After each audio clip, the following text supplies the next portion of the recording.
Syom dan juga bersama saya Kazuto Sun. Dan hari ini kita akan share lebih banyak lagi tentang minyak JTX. Seperti video sebelum ni, kita ceritakan apa itu minyak JTX bekerja atau berfungsi dalam sesebuah enjin tu.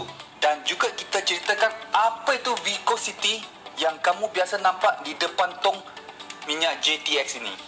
So, kepada sesiapa yang belum tengok video itu, search video itu di Syom dan sama-sama kita menambah ilmu dan pasti ilmu itu akan mendatangkan manfaat kepada anda semua, ya. Dan sebelum itu, sharekan video ini dan hashtag Didik JTX. Hari ini kita nak berkongsi satu topik tentang bila atau tepat masanya kita perlu tukar minyak enjin. Kalau kita habis petrol, kita tahu kerana dalam indikator atau meter dia akan tunjuk petrol itu penuh. Apabila kita pakai, dia akan habis. Dan kita tahu cukup masa untuk kita isi minyak petrol. Tapi engine oil atau minyak enjin, macam mana? Macam mana kita nak tahu atau bila patut kita tukar minyak enjin itu? Biasanya kita dengar macam-macam nasihat bila kita perlu tukar minyak enjin. Macam-macam, dari mekanik lain ke mekanik lain atau individu dia akan bagi tahu bila kita perlu tukar minyak enjin. Jadi apa pendapat anda? Adakah kamu akan tukar minyak enjin 6 bulan sekali? Atau setahun sekali? Atau mungkin 5 hingga 8,000 km sekali? Sampai ada yang mekanik akan bagi tahu boleh saja pakai 10 hingga 15,000 km tukar sekali. Nak ikut arahan dari mekanik atau tukar saja sesuka hati? Kalau rasa nak tukar, tukar saja. Kalau kita tukar minyak enjin lebih awal, ini akan menyebabkan rugi wang ringgit dan akan menyebabkan pencemaran alam sekitar. Dan kalau kita tukar minyak enjin tu lebih lambat, mungkin juga kalau kita risau, mungkin dia akan merosakkan enjin kita. Betul tak? Atau mungkin ada setengah orang cakap, saya tak pastilah kalau itu stiker di atas cermin tu tulis macam tu, bila tukar saya ikut ajalah. Atau kita ikut owner manual. Jadi, mana satu yang betul? Mana satu yang salah? Mari sama-sama kita belajar dulu. Sebelum kamu membuat keputusan bila nak tukar minyak enjin, kamu harus tahu apakah minyak enjin ni bekerja di dalam enjin anda. Dan viscosity-nya, apa yang menyebabkan viscosity itu merubah, dan ia akan juga mungkin juga akan menyebabkan kerosakan atau mengurangkan performance untuk enjin anda. Jadi, hari ini kita nak belajar atau memahami bilakah patut kita tukar minyak enjin. Anda kena faham, apabila tuang satu botol minyak enjin ni ke dalam enjin anda, apa kegunaannya? Minyak enjin ni adalah untuk melicingkan semua komponen-komponen yang bergerak dalam enjin. Okey? Dan apabila penggerakan tu dijalankan, banyak geseran telah berlaku dan banyak sisa-sisa halus yang kita tak boleh nampak dengan mata kasar kita, dia akan kumpul dan melalui oil filter dia akan bersihkan. Itu yang kita katakan minyak enjin ni bersihkan enjin anda. Dan bukan itu saja, minyak JTX ini juga dia akan bagi kurangkan haba dalam enjin tu. Dia akan kurangkan haba dan boleh katakan menyejukkan atau sejukkan enjin itu. Apabila dia bersihkan enjin, bagi pelicinan yang cukup dan menyejukkan enjin di sebar-sebar semua itu, ini akan menyebabkan kereta anda jimat minyak. Dan dengan memilih viscosity yang sesuai seperti JTX Go ni dengan SAE 10W40 untuk kenderaan yang lebih moden atau sisi yang lebih kecil, atau JTX merah ini dengan viscosity 15W50 untuk kenderaan yang lebih berkuasa tinggi atau kenderaan yang lebih lama. Dengan memilih sebotol minyak yang betul seperti JTX ini, dia mempunyai aditif yang sangat berkualiti. Dan minyak ini jadi akan membagi performance yang terbaik untuk enjin anda. Apa yang buatkan JTX berbeza dengan yang lain? Sebab setiap botol ditambah dengan JT aditif yang sangat berkualiti dan ia memberi double protection kepada enjin dan membawa performance yang terbaik untuk enjin anda. Kuasa tahan geseran yang lebih tinggi dari JTX Motor Oil.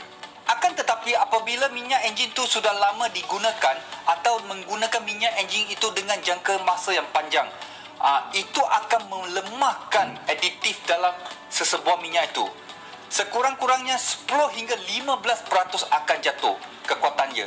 Viscosity asal itu akan jadi lebih pekat. Dan apabila viscosity itu jadi pekat, lama kelamaan mungkin dia akan rosakkan komponen-komponen dalam enjin anda. Dan dari situ juga dia akan jadi atau menimbulkan banyak sludge di enjin head anda. Dan itu akan mengurangkan performance enjin anda. Dan dari situlah mulanya kereta anda akan mula makan minyak hitam, makan minyak dan segala-galanya masalah akan bertimbul. Seperti ini minyak baru. Minyak baru ni warna dia lebih kurang macam madu. Ada golden sikit, cantik. Dia warna gold sikit. Okey. Seperti minyak lama ini.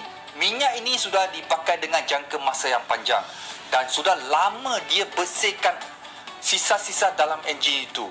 Dia jadi hitam macam ni. Ini sudah macam kopi O kau punya. Ini sudah jadi macam kopi O kau. Okey. Dan dia punya kepekatan dia sangat-sangat pekat dah. Pasal dah banyak sisa-sisa atau debris-debris halus yang kita yang tak boleh nampak dah kumpul dalam minyak tu. Jadi dia jadi warna gelap. Mungkin kakak-kakak di luar sana akan tanya, macam mana minyak dalam enjin saja tak pergi mana-mana boleh jadi hitam? Seperti yang kita katakan tadi, minyak itu bersihkan enjin. Okay? So apabila dah bersihkan, dia jadilah kotor, dia jadi hitam. Senang kata seperti mungkin abang-abang di luar sana mungkin kerja keras, mungkin kerja di workshop, apabila balik ke rumah baju penuh dengan peluh, penuh dengan grease atau minyak-minyak atau kotoran. Okey? Kakak-kakak pun tolong cuci.